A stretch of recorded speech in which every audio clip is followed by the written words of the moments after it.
रवि बचपन से ही अलग था। आंखों में बड़े सपने, पर घर की हालत बहुत छोटी। पिता का देहांत तब हो गया जब वो बस 10 साल का था और माँ शांति देवी गांव के छोटे से स्कूल में सफाई का काम करके किसी तरह घर चला रही थी। हर सुबह जब सूरज उगता, रवि स्कूल की ओर भागता, हाथ में पुरानी किताबें और दिल में एक ही सपना, एक दिन बड़ा अफसर बनूंगा, माँ को आराम दूंगा। पर जिंदगी इतनी आसान कहाँ होती है। स्कूल से लौटते ही रवि खेतों में मजदूरी करता, रात को माँ के साथ लालटेन की रोशनी में पढ़ता। कभी कभी माँ कहती, रवि थोड़ा आराम कर ले बेटा, आंखें जल जाएंगी।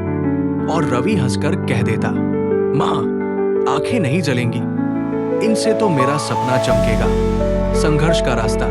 एक दिन स्कूल में टीचर ने कहा, अगले हफ्ते जिला स्तरीय परीक्षा है, जो पास करेगा उसे शहर के स्कूल में स्कॉलरशिप मिलेगी। रवि की आंखों में चमक आ गई। वो जानता था कि यही मौका है अपने और माँ के जीवन को बदलने का। लेकिन फीस देने के लिए 300 रुपए चाहिए थे, जो उस समय उनके लिए बहुत बड़ी रकम थी। माँ ने जब ये सुना तो चुप रह गई। उस रात उसने अपनी पुरानी साड़ी में से एक सोने की चूड़ी निकाली, जो उसके पति की आखिरी निशानी थी। वो उसे अगले दिन सुनार के पास ले गई और बेच दी। रात को रवि ने देखा माँ की कलाई खाली है। माँ तुम्हारी चूड़ी कहाँ गई? माँ मुस्कुराई। कभी कभी कुछ चीजें खोनी पड़ती है ताकि हम कुछ बड़ा पा सके बेटा। माँ की दुआ और बेटे की मेहनत। रवि ने जी जान से पढ़ाई की, कई रातें जागकर, कई दिन भूखा रहकर। वो केवल एक ही बात सोचता, माँ को फिर कभी झुकने नहीं दूंगा। परीक्षा का दिन आया। कांपते हाथों से उसने पेपर हल किया।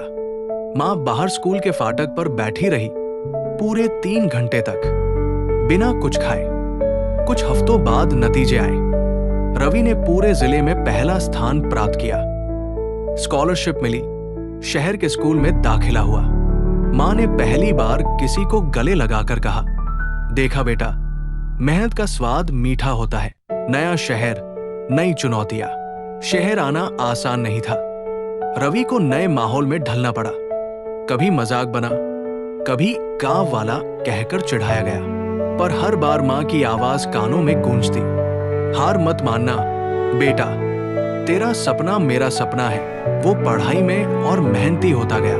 रात को लाइब्रेरी में बैठकर नोट्स बनाता, दिन में ट्यूशन लेकर माँ को पैसे भेजता। एक दिन माँ का खत आया, बेटा मैंने तेरी भेजी हुई रकम से घर की छत ठीक करवा ली, अब बारिश में पानी नहीं टपकता, बस तू अपना ख्याल रखना। रवि उस खत को सीने से लगाकर रो पड़ा। वो जानता था उसकी हर सफलता के पीछे माँ की नींद, माँ की भूख और माँ की दुआएं हैं। सपने का सच होना। सालों की मेहनत के बाद वो दिन भी आया जब रवि का आईएएस में चयन हुआ। पूरा गांव खुशी से झूम उठा। माँ के घर पर लोग मिठाई लेकर आने लगे। जब रवि ने माँ को फोन किया तो उसकी आवाज कांप रही थी, माँ तुम्हारा बेटा अफसर बन गया। माँ ने बस कहा, मुझे पता था बेटा, क्योंकि जब तू अपने सपनों की ओर बढ़ता है, मैं तेरे साथ हर कदम पर चलती हूँ, तेरे पीछे नहीं, तेरे साथ। पोस्टिंग के पहले दिन रवि ने माँ को सरकारी गाड़ी में बैठाया। गांव के लोग सड़क किनारे खड़े होकर ताली बजा रहे थे। रवि बोला, माँ आज तेरे हाथों की मेहंदी नहीं, तेरी मेहनत चमक रही है। माँ मुस्कुरा दी। वो गाड़ी की खिड़की से आसमान की ओर देखने लगी और बोली, अब मैं निश्चिंत हूं बेटा, क्योंकि तू नहीं रुका, तू चला और तेरा रास्ता सच में सपनों का रास्ता बन गया। माँ के त्याग से बड़ा कोई धन नहीं और माँ की दुआ से सच्चा कोई रास्ता नहीं। सपने पूरे करने के लिए जो सबसे पहले हमारी नींव बनती है, वो माँ ही होती है। माँ के लिए एक लाइक, सब्सक्राइब और शेयर तो बनता है। धन्यवाद।